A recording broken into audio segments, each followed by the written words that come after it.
5 of Good Luck High Five. That's right. You're listening to a podcast that's for you if you play Magic the Gathering. Whether you are still just hot in those Neon Dynasty draft queues, or maybe you've busted out those new Commander decks and you are battling them, we are here for you. I'm one of your hosts, Maria. I'm another one of your hosts, Megan. And on this week's show, we are working our way up to the Neon Dynasty Championship coming up the weekend of March 11th, which is just around the corner. And by corner, you mean if we turn, like, every time you go into a new week, you turn a corner into the next week. Yeah. So every month is just a square. And you always end up right back where you began.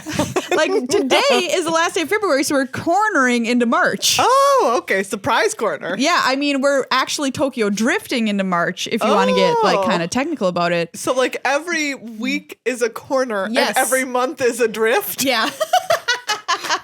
Yes. That's how we're all moving through time. On this racetrack called life. So we're going to get you ready with the formats that are going to be played in the championship. So when you're watching, sitting at home with your pizza rolls and your Coke Zero, oh wait, that's me, and you're watching the championship, you can play along with the characters. Wow. The players, I guess they are characters sometimes. Yeah. Hopefully they're like, they're characters. Yeah. They've got a lot of character. As they play in the formats of, we've got Alchemy and Historic. Yeah. And this week we're talking Historic. We're going to go over some of the hot historic lists. We're going to maybe wildly speculate about what we could see around the bend. Yeah, and there's some really weird stuff happening in Historic that I'm excited to talk about. We've kind of just glanced on it here on the show, but some really fun and interesting decks in a format that is fun and interesting. So we're going to talk about it in case you want to hit those cues, just like the characters you see on TV. We'll also have some Neon Dynasty story time. But before we get into the whole show and all that shebang, we've got people to thank. Yeah, first and foremost amongst our people to thank are you, our listeners and patrons of the show. Yes. If you are a patron of the show, thank you so very much. And thank you especially to Patrick, our new patron for the week. Thank you, Patrick. Thank you, Patrick. And thank you to everyone who supports the podcast over at patreon.com/GLHF Magic. We love all the patrons, and I would love it especially if you would become a patron today on the day that you're listening to this show, because it's my birthday. Whoa! And I just think it would be the best present if people would become patrons for my birthday. And I have yet to wish Maria a happy birthday today, so please do it. Someone in this room's a big old jerk. You can go to Patreon and put it in the message. You can even say, "Happy birthday, Maria," and that's your patron message to me, and I'll see it and be like, "Thank you so much." So I'm just guilting everybody. Just guilting everybody to saying happy birthday to me to become a patron, but it would be the best present, honestly. Time means nothing. Sorry. Time's not real. This is really not real. Oh, God. Thank you as well to Card Kingdom, cardkingdom.com/GLHF, a great place to get all of your Magic gear. And to my knowledge, they have yet to ever forget someone's birthday. Card Kingdom, they remember birthdays over there. You can check them out at cardkingdom.com/GLHF. That's the affiliate link to buy whatever you need for your magical life. Get yourself a box of Neon Dynasty. Get yourself some collector boosties for your birthday, For your birthday. If somehow a collector boosty were to show up at our office, and it said happy birthday, Maria. We'd be pretty excited about it. We love Card Kingdom. They're such a fabulous place to get all the stuff that you need. So if you're shopping for anything Magic, we cannot recommend them enough. Oh my God. Happy birthday. I'm sorry. Before we get into all of the historic fun times that we're going to talk about on the show, we wanted to give you an update, a tournament report, and a limited update from what's been going on in Arena in the limited queues. Yeah, so I took our own advice. Great. Which is not the first time that it has worked well for me. Interesting. To listen to what we say to you on the show. Yes. My drafts have definitely gotten better. Great. I've gotten more 7 and 6 win drafts. Thank goodness. Yes. The masterpiece, the piece de resistance. Ooh, I love a good piece de resistance. Of these drafts is this this premier draft of, it's just a blue-black ninjas deck that is perfect. Wow. It is absolute perfection. This deck is beautiful. It's incredible. It's so good. Let's tell people what's in this deck. We've got 2 copies of Silver Fur Master, which is the rat ninja that's makes a ninja lord. all of your ninjas better. Yes. You have 2 Okiba Reckoner raids. Yep. The Rat Jacket. 2 Network Disruptors, the 1/1 flyer that Perfection. taps. 3 copies of Moon Circuit Hacker. I love that card. Great. It's so good. Draw a card when it hits. If it's ninjutsu'd end. Well, amazing. 2 copies of the Modern Age. Yep. Great. And look at this little advice you took from us. 2 copies of Suit Up. Do you know what? It was great. I mean, this is Suit the Up deck was to play a great in. card. Yes. We last episode we're like, what is this card doing so ranked so highly? I was so skeptical. There it is. Do you know what? It was excellent. You just trick people with it. You're like, I attacked. Boom, now it's a 4/5. Well, block. How about that? I did at least once kill someone when they thought they weren't taking lethal. Oh, yeah, that too. Perfection. Great trick. Gets the job done. Draw a card also. You've got Biting Palm Ninja in here, Twisted Embrace removal, Invoke Despair. Yep. Ultimate removal.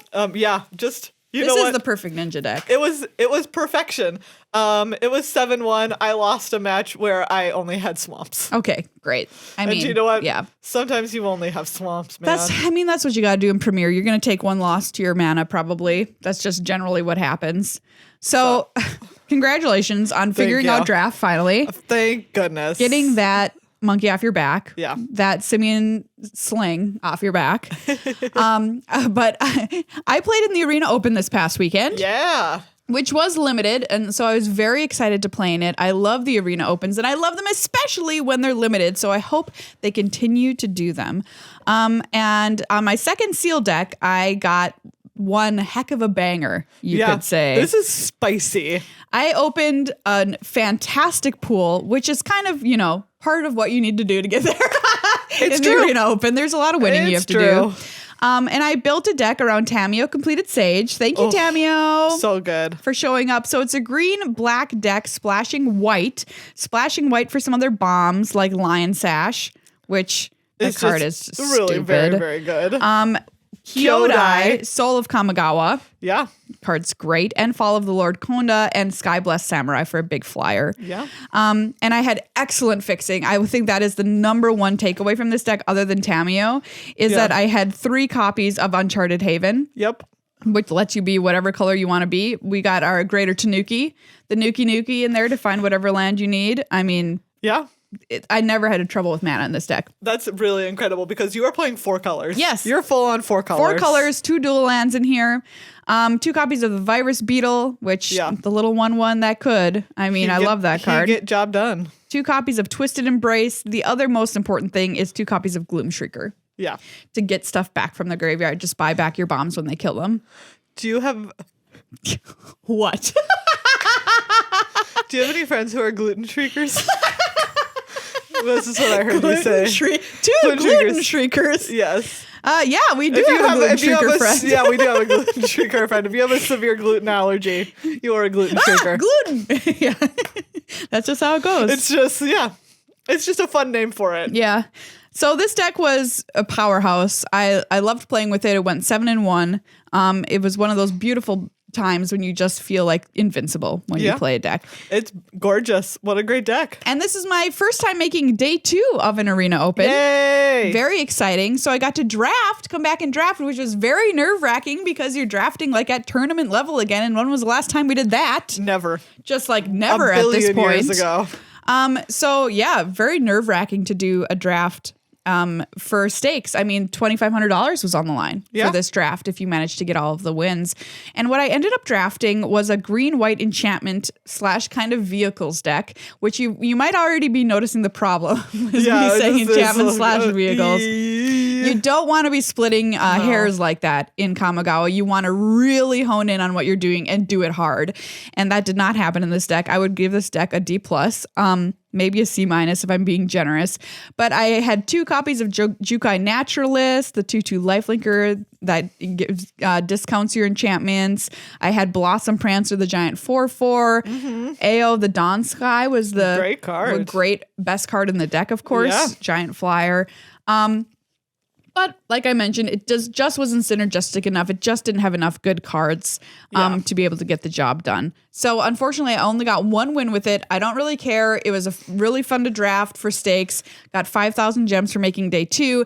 And I got to lose to the coolest deck that I've lost to yet. I have so much respect for this deck. This person, I mean, the chutzpah of this person. Is this person appears to be full on 5-color shrines. Yes, that is exactly what they were. Incredible. Yes. Really good for them. I mean, I could not even be mad. I was sitting there like just slow clapping, like you've done it. You're playing 5 colors in draft with all of the shrines. Yeah, it's amazing. They also had the really green shrine, nice work. Yeah, the white of course shrine, they did. obviously. I mean, it was fabulous. Yeah, you can see in this screenshot if you're watching the video, there are 3 shrines in play right now, which is the blue, the black, and the red. Yep. Which also, once that black shrine, once there's more than one.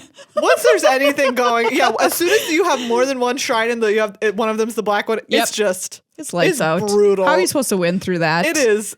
It is absolutely brutal. So not only were they mowing down my characters with the black shrine, they were pinging me in the face with the red shrine and milling. Did I say characters you again? said characters again. What did I mean to say? Creatures. Creatures? Oh my god! Why do I keep saying characters today? I don't know. Maria is.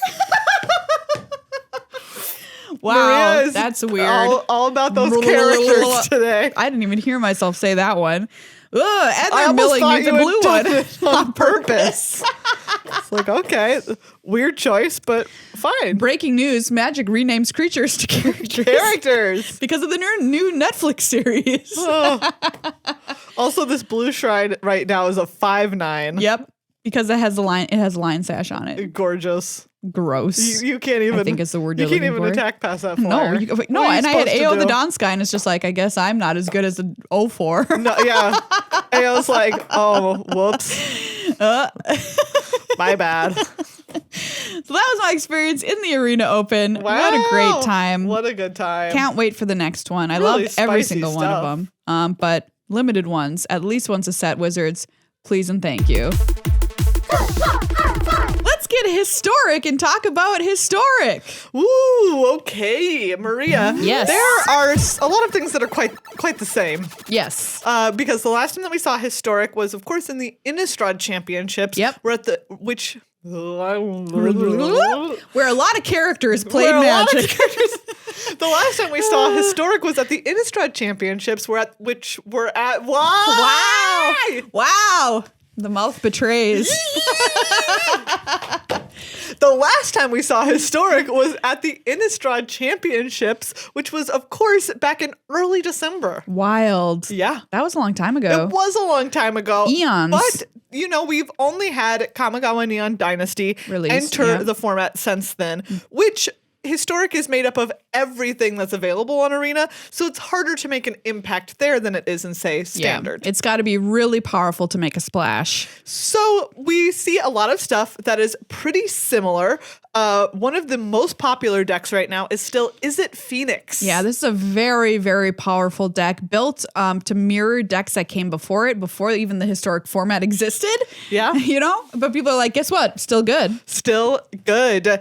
This particular version, none other than Sandy Dog MTG Ooh, nice. used in a historic weekend event and went 5-0 with it. Nice. And, you're just playing your little buddies. You've got your Dragon's Rage Channeler, your Sprite Dragon, these cards that care about spells. You have your Arclight Phoenix, which you're trying to get into your graveyard with cards like Consider and Faithless Looting, and then get back out of your graveyard by casting all of those same spells. Yeah, this deck hits hard, hits fast. Mm-hmm. It kind of takes just a hot second to get its engine going, get those Arclights in the graveyard. But once it does, boom, boom, boom, you're dead. Exactly. As soon as they start casting just 2 draw spells a turn, Chart a course, and then all of a sudden they're like, really? yeah. You're like, okay. As soon as they cast their second one, you're like, I'm in trouble. It's not looking good. Yeah, very, very powerful deck. I would be surprised if this was not one of the top 3 decks this weekend. Yes, I would really expect it to be pretty popular. Yeah, it's a popular deck for a reason. It's really, really good. Well, Megan, I brought up this next deck because I think this deck is your speed. Ooh. It is all control all the time, baby. Grzegorz Kowalski tweeted out this deck Said he loved it in Historic. It's blue-white control with Lotus Field. It's, what else do I want to be doing? That's what I'm saying. This is what I want to be doing. This deck does nothing, and that's exactly what you want to do. Look at all these hits. Narset Parter of Veils. Big hit. Perfection. Divine Purge. New big hit. Yep. Great stuff. Teferi, Hero of Dominaria. Huge hit. All-timer. Wrath of God. All-time Give it hit. the Oscar. Then, of course, we have some newer stuff like Shark Typhoon. Hit. Big hit. Hullbreaker Horror. Get in the deck. Yeah. And Lotus Field, make all the mana you could ever want. All the mana you could ever want. I love it. It's great. What is discontinuity? I don't know what this card does. A new card enters the arena, or enters the historic arena, if you will. Discontinuity. Ooh, okay. This is from M21. 3 blue, blue, blue. As long as it's your turn, this spell costs 2 blue, blue, less to cast, end the turn. Great. So spicy. I love it. Yeah. End the turn. Great. End the turn. What are we doing? We end the turn. Not only are you doing nothing, everybody's doing nothing. Everybody's doing nothing. By the way, if a turn is ended, like everything that's on the stack, gone. It immediately is just like, nope. Done. Goodbye forever. If They had a creature on the stack, go to graveyard. Yep. No. It doesn't go anywhere. It doesn't. It's gone. It goes to graveyard. Well, this deck looks fun if you hate life. And if there's anything that I hate, it's life. For your opponent. Yeah. Yeah. Okay. So that's a look at blue-white Lotus Field control. Unfortunately for all of us, Golgari Food is still in the format. I mean, this is a delicious deck. Very good. Intended. Very good. That, of course, we saw a ton of players, most notably sort of the Japanese super team pilot in the Innistrad Championship, putting 4 people into the top 8. Which is incredible. Just absurd. This particular version is won by Arya Karamchandani, who will also be competing in the Neon Dynasty Championship. Yes, winner of the VML twice. Yes. And this is from earlier in the month where she took first place in a historic event. You know what? It's the classic. You cast that Cauldron Familiar, you put him in oven. Put cat in oven, profit. Put cat in oven. Tiny little pings, ping you to death. Yeah. Just as annoying as it ever has been. Yep. Continuing to be powerful in the historic format. It has a Lurrus as the companion. Great. Because all these cards, especially Meat Hook Massacre, is nice. You can slip it under Lurrus's radar. Lurrus is like, that permanent only costs 2. Interesting. Oh, it costs 2. I can play you in the main deck. And you're like, what? Okay. Trail of Crumbs here to be like, let me give you all the cards. Ravenous Squirrel, get big. So big squirrel. If you recall the Innistrad Championship, and we had a couple of mirror matches with this deck. Big squirrel. Which made huge ravenous squirrels. Like 30-30s. These squirrels were fatter than all the squirrels on my deck midwinter. Yes. Ugh. And those squirrels are very fat. Yeah. But also the stack was a joke. It was so many triggers of the damage triggers. It's like a stack of like 36 things. Well, when you both have Meat Hook Massacres in play, everyone gets triggers when things die. And it's all a wash. Triggers. But that was some of the very silly moments of that championship. So maybe we'll see that again happening. Great. Because I had a great time. We made Monty commentate it.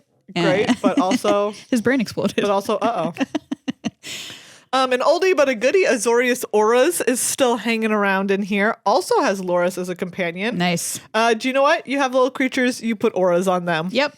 Classic. Get big. I'm a fan of this deck, everybody. This is my deal. Put pants on things, profit.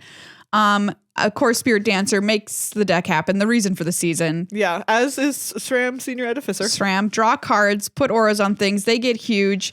Hopefully your opponents can't touch them and kill them. Esper Sentinel, this version of the deck is playing 4 copies of that card, which helps slow down your opponent if they're trying to interact with your creatures and kill them before they can become big, enormous threats. Yeah. Which I think is a really cool new inclusion to this deck. Also gives you another Boggle to put stuff on if you need to. Yeah. Nice. So Azorius Auras, the Azorius version focusing also on lifelink, which can be really important in matches like a Golgari Food match where you're taking a lot of damage. So we'll see if this can get anything done. I don't want to see that happen. I don't want to see that match. I'll just be honest. I don't want to see it. Well, you might have to. A deck that came to prominence a couple of championships ago. Yes. Which was put together by a team that I believe had a bunch of players like Autumn Burchett was on this team. Yes. I think Arya was on this team. Chris Botello was on this team. Yeah. 5-color Niv Mizzet. This is a deck for you if you like to do big, just unbelievable things in Magic that your opponent slow claps you for. It's great. And we all love to be slow clapped. Seriously. That's what we all want, right? We're all just interested in being slow clapped. There's nothing better than being slow clapped. You know what I mean? So if you want that to happen to you, play this deck. It has every land that ever happened. It has triomes. It has dual lands. It is just a plethora of 1 and 2-ofs of every land that ever happened. Niv Mizzet Reborn is the card that this deck is built around. Costs Wooburg, a giant 6/6 legendary dragon flying. Yep. When it enters the battlefield, you get to reveal the top 10 cards of your library, and then for each color pair, you can pick one card in that color pair from those 10 and put it in your hand. Yeah, it's great. And this deck has tons of cards to exploit that, like Drown in the Lock for a blue-black, Expressive Iteration for blue-red, Justice Strike for red-white. We also have stuff like Vanishing Verse now for black-whites, a nice removal spell. Just tons of stuff. Kolaghan's Command for black-red. Draw a million cards. Maelstrom Pulse and like good cards too. Yeah, the greatest hits of multicolored cards. They're Real in nice 5-color Niv Mizzet. Another deck that is a perennial favorite in here is Rakdos Arcanist. I love Rakdos Arcanist. This deck is a lot of fun, unless you're getting Thoughtseized repeatedly, in which case you're really mad about it. It varies. Yeah. Depending on the day, it varies for me which one I am. This deck is really fun to pilot, I think, is the main thing. Yeah. It's just a blast because there's always so many different lines of play that you can take with this deck. And it's just versatile. I'll say that. It's versatile.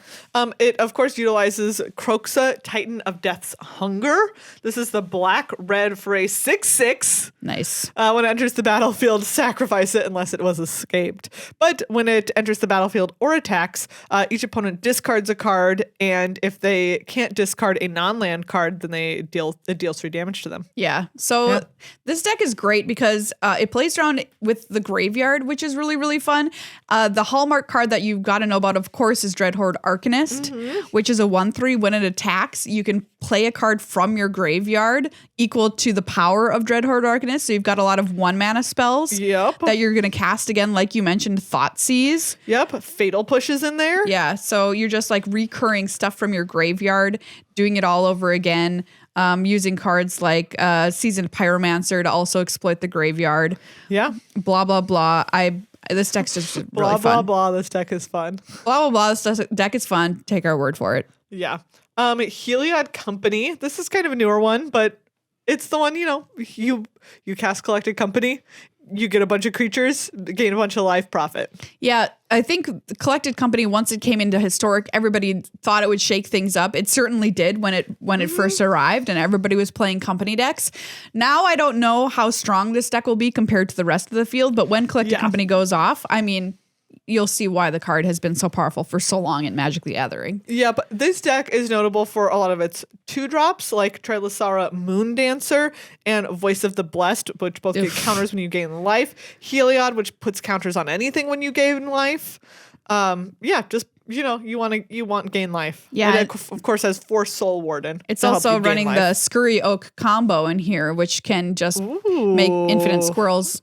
And you gain life forever. And it's a very, very strong deck. When it assembles a combo, of course, it's unbeatable. Yep. Collected Company, the powerhouse behind it all. I don't like playing against that deck because I somehow always get Scurry Oak comboed out of the game every time. Sometimes it happens. This deck I put on the list is one I hope to see at the championship. I think it's really cool and weird. And it's also very rude. And it plays enchantments, my favorite thing. So, of course, I had to put it on the list. Yeah. It's been around for a while, but I want to see if it can kind of make a mark at this tournament because it hasn't ever made a mark. Yeah, it's Celestia Enchantress. Yes. Which is, you're drawing a bunch of cards off of playing a bunch of enchantments. Yeah, you draw a billion cards with this deck. Sithis, the Hidden Hand, is a great... Harvest Hand? Sithis, Harvest Hand, is a 1/2 that you gain 1 life and draw a card whenever you play an enchantment, which is excellent because you want to keep your card engine going. You're playing a copy of 9 lives in this deck, so it's a prison deck. You're locking your opponent out of the game with 9 lives plus Solemnity, which are 2 powerhouse enchantments which lock your opponent out of the game. So mean. It's so mean. 9 lives says if a source would deal damage to you, prevent that damage and put an incarnation counter on 9 lives. When there are 9 or more incarnation counters on 9 lives, exile it. When it leaves the battlefield, you lose the game. Solemnity says you can't put counters on things. Yeah, so if you have both these cards out at the same time, your opponent literally can't win. Yes. So thou hast to become invincible. Yeah, so that's a mean prison deck that's in the form of a cute little enchantment deck. Next up is one of the decks that was a little bit of a hit right after Neon Dynasty came out. People found this combo. It's Mardu Parhelion. Yeah, this deck I played for a while on Arena, and it seemed like everybody was playing it because it was just really, really fun. It's a little Mardu deck that uses Greasefang from Neon Dynasty, which is only 3 mana. And when you play it at the beginning of your combat, you can get a vehicle back from your graveyard to the battlefield with haste, which is absolutely absurd because if you manage to get Parhelion 2 into your graveyard, you can reanimate that, which is an enormous ship that brings along 2 4/4 angels that will attack with it, allowing you, in theory, to attack for 13 on turn 3. Wow. If you're able to get Greasefang out. Greasefang can pilot the Parhelion. Boom. 13 damage on turn 3 if you're able to get Parhelion into the graveyard, which is easy to do in a deck like this because there's lots of ways to discard. There's also Sky Sovereign Consul Flagship, which is just another great vehicle that Greasefang can get back. Yeah. It's 5 mana for a 6/5 flying. When it enters the battlefield or attacks, it deals 3 damage to target creature or planeswalker an opponent controls. So also not a bad turn 3. No, not at all. And deal 3 damage twice. Ugh, gross. Once when it ETBs and once when you attack with it. Faithless Looting that into the yard, get it back, smash face. This deck... I love this deck. This deck is so spicy. It's really fun. All I want to see is it doing well. Yeah, I hope somebody brings it this weekend. I hope it wasn't a flash in the pan because I do think it's really cool. And if you get hit with it, you're probably dead. But it's a little bit of a glass cannon because if anyone messes with your graveyard, and there's a lot of graveyard hate in Historic, you can't really do anything. You can't do anything. Yeah. But my question is, we have, of course, had a major shakeup, which is just at the very end of that long list of alchemy adjustments that they released. The very bottom, they were like, oh, BT Dubs, Fires of Invention is unbanned in Historic, but now it costs 1 more. It's now 4 in a red instead of 3 in a red. That was a huge powerhouse. Yes, it was an enormous player. But, is it going to... Can people build something around it? Is it worth building around when it costs 1 more to get online? What's gonna happen? I know. I'm really excited. We're so close to the tournament too. Will people have time to test it and figure out if it's good or build the right deck for it? Remains to be seen. Yeah. Do you want to make a bold prediction now on what deck's going to take down the tournament? You said we were going to make a bold prediction. I am going to make a bold prediction. All right, let's be bold. Golgari Food. Okay. It's going to be food again. That's not a bold prediction. It's just a prediction. Okay, you're going with food. I'll go with Is It Phoenix? Yeah. Neither of these predictions were spicy. They were not bold at all. No, they were very run-of-the-mill. But what can we say? We're nothing if not very pragmatic over here. Well, we talked Historic this week. We're going to go over Alchemy next week. Yes. To get you ready on that format. Do you want to hear about it? Most people's answer seems to be no, but they're playing it. But they're playing it, so we will at least let you know. We'll give you the quick rundown on Alchemy. And there's a pretty spicy deck in the list. Oh. Just saying, everybody. All right. So that'll be next week. Get excited about that. Yeah. All right, it is time for story time. Yay, story time. This is episode 2 of the Kamigawa Neon Dynasty story. In the first one, we learned about how way back in the day, Kato and the Emperor were really good childhood friends. BFFs. Exactly. And it was really adorable. But also there are some tensions inside the Imperial City because Light Paws is over here with machinations about like, we need to regulate all this tech. And it turns out that Kato and his sister's parents like died because they didn't have like the appropriate tech. But then also Kato's dad like had tried to get black market tech to cure them from radiation poisoning, and obviously that caused complicated feelings. Yeah, for sure. And it all culminated when, of course, the Emperor was abducted by the man with the metal arm, but Light Paws and all of the Sorry, it's something in my throat. Light Paws and all of the other advisors refused to believe Kato, and instead it used it as justification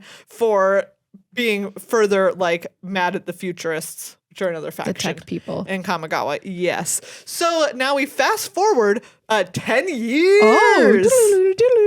Exactly. And we are in Tawashi, which is the biggest city, the one that lives under Boseiju. Okay. Who keeps getting bigger. And Kato this is after the little prequel story that we had where we found out that Kato was a reckoner, which is kind of like the Undercity enforcers for bosses. And he eventually became a planeswalker when he found like the little Tanuki, the Kami of the Spark. Yes. Which is now his companion, obviously. We know that he's been around in the multiverse. Yeah. And it seems like he's told his sister Aiko about being around in the multiverse. Okay. So his sister is a Kami diplomat still. She was in both of those stories that we talked about beforehand. Anyways, now she's a Kami diplomat, and he's like, I don't get to see her that often because things in the Imperial Palace are really strange since the Emperor disappeared, obviously. There's a bunch of rebels all over, and they want to storm the Imperial City because they're like, there's not even an Emperor, so why are we pretending like there's an Emperor? The Emperor disappeared. And Kato's sister is like, you've got to find the Emperor out in the multiverse. And Kato's like, I'm really trying, man. But I'm busy working for the mob. He's not working for the mob anymore. Oh, okay. That ended when he got the Kami of the Spark. Oh, okay. He's like, now I'm a planeswalker. Sorry, Exactly. I'm not about this life anymore. I'm doing the same, like, my own task of looking for the Emperor, but now I'm doing it across the multiverse because I know that she is out there amongst all of the planes. So he be walking? Yeah, he be walking all over. Oh, just going to other planes? He looking for the Emperor. Like, you seen an Emperor around here? Exactly. Oh, what an adventure. So, yeah, that's what he's been doing for a long time now. 10 years, I suppose. Yeah, exactly. Wow. But he runs into his sister. He goes and finds his sister specifically in Tawashi while she's there on like a Kami diplomat mission. Because you need the Kami diplomats because of the Kami war that happened back in the day, right? A long time ago, yeah. And now there's the merge gates, which is where they're trying to smooth this process of the physical realm and the spirit realm combining into one another. Yeah, exactly. Combining into one another. So as that happens more and more, they need Kami diplomats because Kami are now all over the place. Yeah. Whereas once upon a time, they weren't. It was just people, and then there was the separate spirit world where Kami were. Right. Now they're all slowly having to be nice to each other. So that's why you need Kami diplomats. Sure, that makes sense. Anyways, and so we know also from back in the day that Kato, back when he was in the Imperial Palace, met the one futurist, whose name was, hold on. Drum roll, please. We all know who it is. We all remember his name.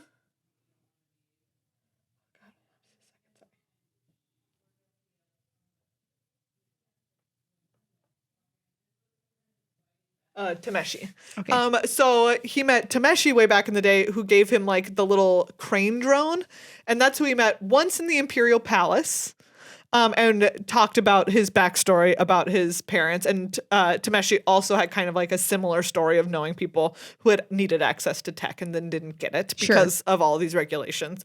And then he had also met Tameshi again in the Jukai Forest when they were searching for the Kami of the Spark. Okay. And so this is a friend of his now, right? This is a futurist. Kato now identifies as being a futurist. Okay. So that's like kind of where his alignment is now. Do they have an animal as their emblem? You know what? I don't know what they. Yeah, I don't know. Okay. Yeah. But anyways, they're the futurists. He's a futurist. Tameshi, his friend, is a futurist. But his sister Aiko is like, hey, we saw Tameshi in the Undercity talking to a man with a metal arm. And Kato is like, oh, that's my best friend. How dare you say so? Like, you're just trying to get me to inform on the futurists and inform on my friend.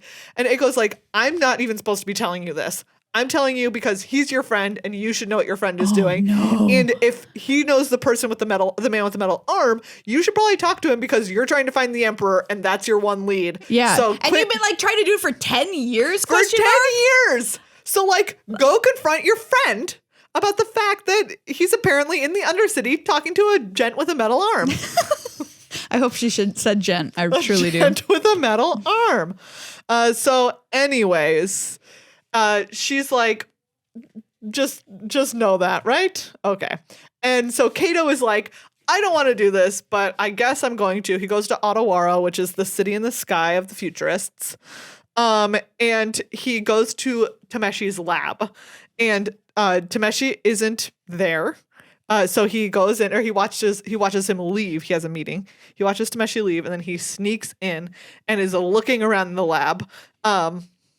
He has some cool tech that like allows him to disable the cameras or like put the cameras on a loop so that they don't show him sneaking in. Classic hacker move. Exactly. Very classic hacker stuff. Very fun. So anyways, he can't get into Tameshi's lab, but he goes to his office. And there in the office, he finds out that he has a meeting. That's what he was leaving for. He has a meeting specifically, like, where is his meeting is somewhere, right? It's somewhere in He's got on his calendar, it says, yes, meet with the man with the metal arm. Yeah, it's just meeting with man with metal arm. Subterfuge is the subheading. Yes. So anyways, while there, he also sees a blueprint of this device that has like little wire. It's like a chip, but it has arms reaching out of it like a jellyfish. Chip. The memory chip? Yes, which we now know is the reality chip. Oh, the reality chip. Yes. But he doesn't know anything about that. He just like looks at this and he's like, I don't know what this weird thing is. So he's like, I'm going to go to this meeting in the Undercity to find out what Tameshi is up to. So he's stalking him. Yes, he's now following his friend. Okay, great. To find out what he's doing. And so he follows him all the way to a spooky warehouse. Great. I can already see this movie. Yes, exactly. It's a huge spooky warehouse. And in the warehouse, there's like a bunch of people. So he uses his little tanuki with the Kami of the Spark because it got in the metal suit way back in the, in the forest. Yeah, back in the forest story. It like did the little merge with tech and is also a drone. So it flies in. The little tanuki flies in and observes inside with a little camera that he can watch through. So anyways, very, very cute. But inside this giant warehouse is just imagining spooky the floating bad guy lab. Very bad stuff. Lots of like neon liquids, lots of surgical instruments, lots of really spooky stuff. Creepy. Yes. There's like neon serums and then like strange metallic looking serums. That sounds like bad news. That sounds Phyrexian. Like metal and wires and all this. Oh, I see. All this spooky I see what stuff. You're alluding to. Okay. And then there is none other than Jingataxis, Phyrexian Praetor. Although obviously Kato doesn't know that. He just sees like a creepy alien looking thing. One enormous boy. One enormous spooky boy.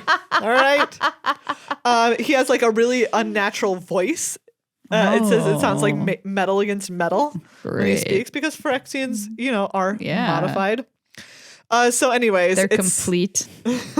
Yeah. He describes Jingataxis as like this monster made of chrome with clawed arms and a giant curved spine and exposed ribs and like pointed vertebrae. How do they get to this point where they're like, oh, gosh, I probably want to be working with this guy? I don't know what happened with Tameshi that Tameshi was like, you know what? This seems like the right person to work with. Has it going on. Yes, we are going to align. Exactly. And Jingataxis speaks in kind of like the mode of all the Phyrexians, which is very like analytical and clinical. Yeah. The fleshling's previous utility is irrelevant. Doubt and weakness must be excised from the whole. Sound like the Borg. Yes. Which also sounds like, right, Tameshi did have doubt. Yeah. And they're like, anyways. Was it you who had nightmares about the Borg? Yes. As a child, 2 whole years, I was afraid to go to sleep at night because I thought the Borg were going to come and invade the city in my sleep while I was sleeping. Still time. Could happen. Maria, not helpful.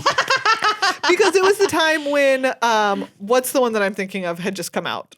Yeah, you're thinking of when Picard got bored. First Contact. Yes. Oh, yeah. First Contact, and the point of First Contact is the Borg go back in time to before there's First Contact. Yes. So it's like Earth in the past. Not ready for this. It looked like our time, right? Yeah. It's not like the Borg fighting people in what is obviously the future. No. It was just Borg our time. Our time, Borg. Spooky.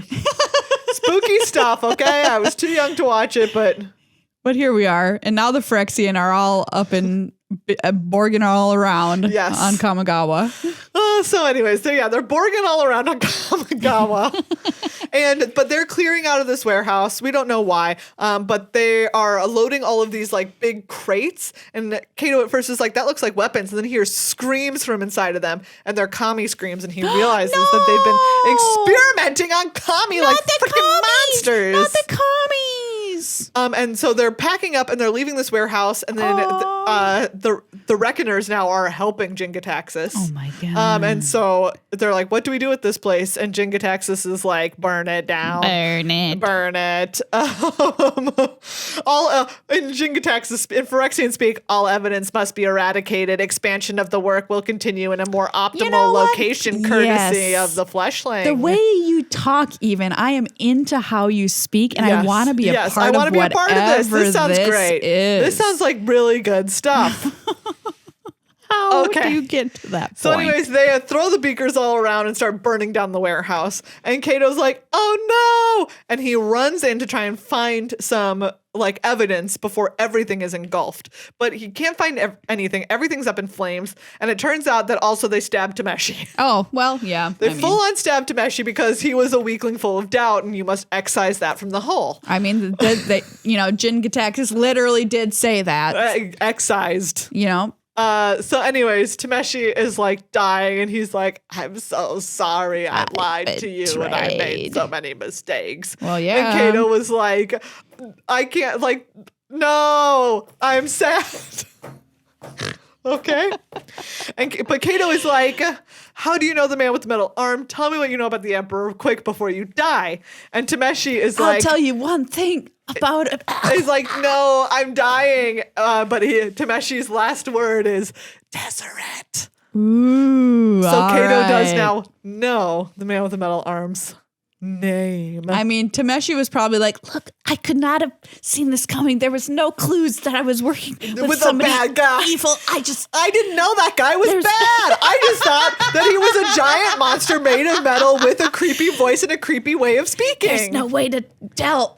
He but said, still a good guy. I could eradicate all the flesh. And I just thought, I thought it was fine. Well, anyways, now the warehouse is on fire. Tameshi is dead. Things are bad. Well, at least end of chapter 2. At least he knows that it's Tezzeret. Yeah, exactly. He knows the name is Tezzeret. Also, all in all, this story is great. I've been really enjoying it. Yeah, you were reading it and you were like, this is really good. It is really good. So I recommend it. If you're having a fun time hearing about it, go check it out. Even just listening to it sounds like a movie. Yeah, it is. It's very cinematic.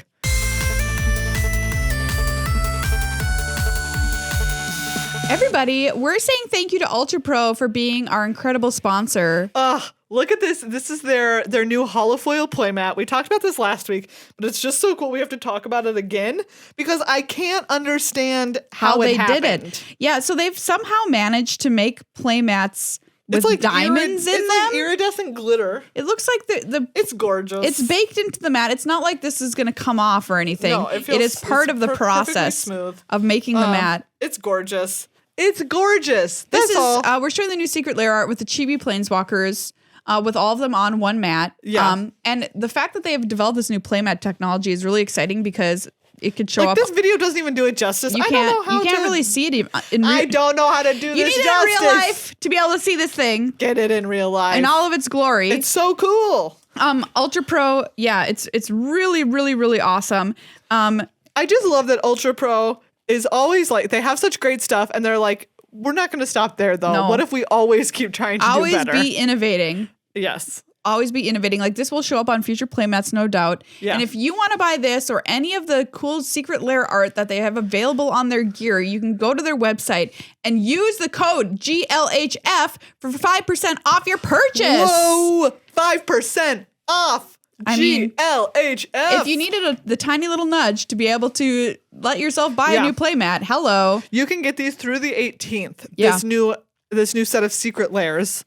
So head on over there, check this sucker out, man. Yeah, because check it out. New Capenna is releasing first in LGSs before it's released digitally. That's the next new set, everybody. Yeah. So you're gonna want a new playmat when you head to your store for pre-release. If you've been like, it's great. I haven't been going to pre-releases or playing in person, here is a lovely excuse for you to get a new playmat. You need to show up ready to party.